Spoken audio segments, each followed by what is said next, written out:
folks, welcome to another edition of the Alan Parks Project. Today we're going to talk about tuning basses specifically. You know, most people will use a tuner, which is great. It's probably a lot more accurate than your ear. Quite often you're in a noisy place where you can't hear yourself if you need to tune to your own instrument. So I'm going to teach you ways to tune to yourself if you've got a bit of quiet. And actually, when you get good at this, this becomes quicker and easier. Now, my bass is out of tune right now. You probably can't really tell individual notes. Here's the thing about bass. Bass is very low frequencies. Our ears are physically not set up for really low frequencies. There's sensors in the ear that sense different sets of frequencies. We got a lot more sensors for high frequencies than we do low frequencies. So it's quite often difficult to hear if bass is in tune. You're actually, when you're hearing bass notes out of tune, if they're just played naturally, you're hearing the upper harmonics out of tune rather than the fundamental tone out of tune, more likely than not. So the trick is to make your bass higher in frequency so that you can tune it to itself. So I'm going to use this clip-on snark tuner to tune the G. That was pretty close. Okay, so that's pretty much in tune. Those of you with perfect pitch out there are probably going, no, it's not. It's okay. For my purposes, it's in tune.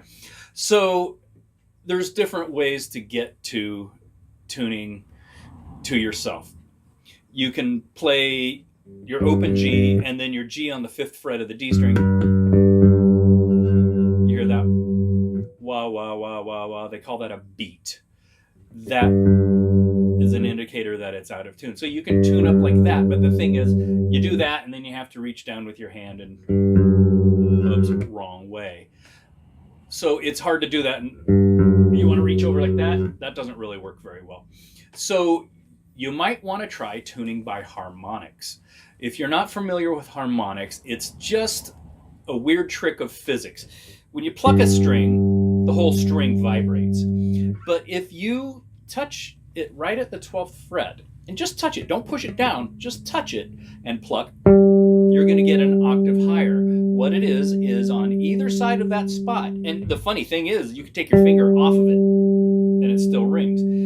At that point, what happens is the string is vibrating one direction from here to the nut, vibrating one direction, and then from this spot to the bridge is vibrating the exact opposite direction, creating an octave. It's twice as fast, it's twice as many cycles per second, it's an octave higher.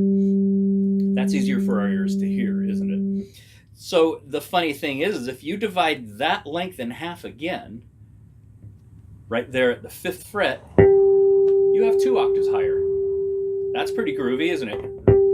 So fundamental, 1 octave, 2 octaves, and now the string is vibrating. And for points, I can also go catch the exact same note because it's dividing the string in those equal fourths, equal quarters. Okay, so all right, so now we know how to get a string up 2 octaves. Well, here's a trick: is if you hit a harmonic at the 7th fret, that's a 5th lower, so that's a D. That note is a D. Well, let's see, if that's a D, and then on our D string at the 5th fret, that's also a D, out of tune, then we have the same note. Nice thing about harmonics is that that'll keep ringing, that frees up this hand to bring it into tune. There you go, in tune. So, 7th fret, next string lower in pitch, at the 5th fret. So tuning is another skill worth practicing. It's worth just randomly twist your tuners or have somebody else do it. Don't go cranking on them, you'll break a string. But just twist your tuners a little bit and then sit down and practice tuning. You'll get faster at it, you'll get more efficient at it. Okay, nicely in tune. So let's try the A string. So on the D string, the 7th fret is an A. 5th fret on the A string is an A. You hear that wah, wah, wah?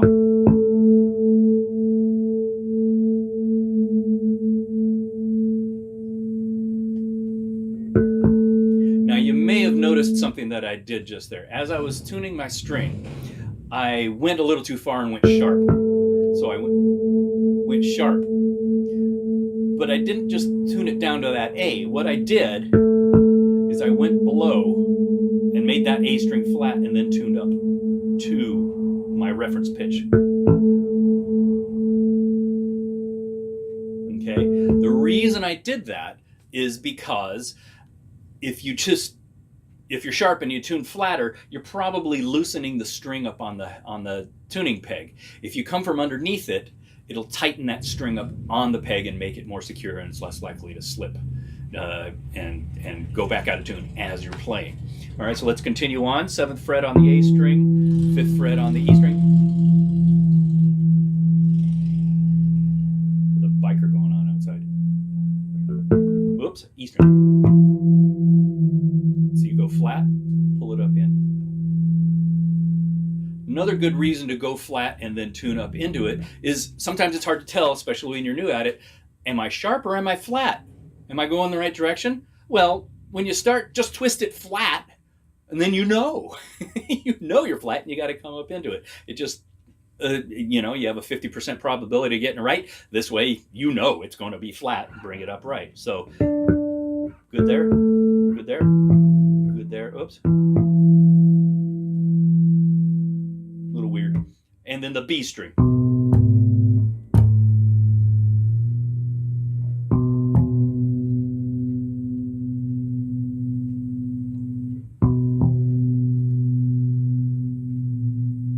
This one's real touchy. For some reason, my B string happens to be real touchy. So there, I've got my bass in tune. And normally if a instrument is out of tune, I take it out of the case. It's usually not that bad.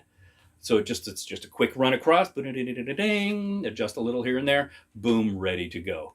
And you can get your reference pitch from a piano or the guitar players, like, hey, play a low G for me. His G on this low E string will be the same as your open G. And get that in tune. And if you can't tell if it's in tune, hit your 12th fret harmonic. Then it's easier to hear if it's in tune with the guitar or the piano. And then proceed to tune your bass across like that. And yes, this works for upright too. Just watch. Angle change. You don't need to see my face. You need to see the bass, right? That's more important. Okay, so you can tune this the same way as an electric bass. I've already gotten...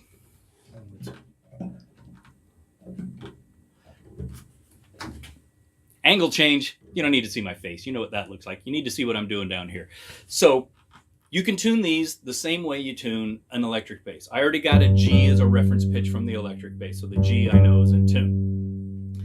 So it's kind of difficult actually on an upright to get those two harmonic nodes, which are the equivalent of 7th fret and 5th fret on the electric. It's kind of hard to get those to speak and hard to hear. So what we're going to do is we're going to move them down the instrument further. So just as there's these nodes for harmonics, and this one's the same as this one, there's one that's the same as that, and that's right here. Okay, you're going to have to fish around a little bit until you find it, but it's there. Trust me, it's there. And then you're going to tune it across with the equivalent of the 12th fret harmonic on the D string. So the harmonics are going to be an octave apart, and you just sort of have to hear through that, but it's a lot easier to hear than that. So if you can do that, but you have to move your hand. We're going to try and not have to move this hand any. So you can do it pizzicato, and if you're running through an amp, that's easier, but if you've got a bow, try it with a bow. So do the same technique that you do.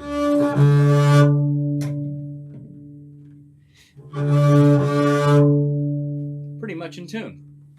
Okay?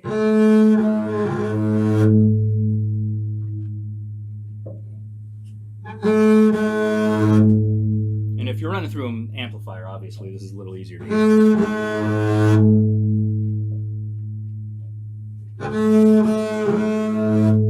Now, here's a trick. If you go a little sharp, You know, you overshoot and you go a bit sharp on upright bass.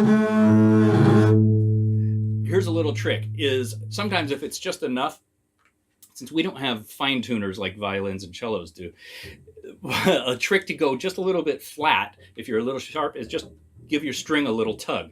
What that does is it loosens it up over the bridge, it loosens it up over the nut, and sometimes it tightens it up on the tuning peg, and will bring it right down the right amount of flat. There we go. That's mostly it.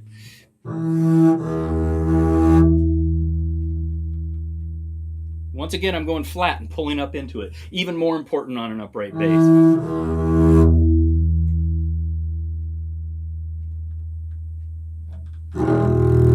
So there you go. Okay, so there you go. How to tune your bass using harmonics. Electric bass and upright bass. Once again, it's quick, it's efficient, and it actually works pretty well once you get used to it. You do have to practice it like any other skill. Take you an evening and practice it. Keep working on it. You'll get it. Okay, so hey, if you have any questions for me, go ahead and leave them in the comments. Be nice. There's enough rudeness in the world without that, you know. So be nice. Ask your questions. I'd love to do a Q&A. Hit like, hit subscribe, and I hope to see you soon. Here we go. Let's do one more.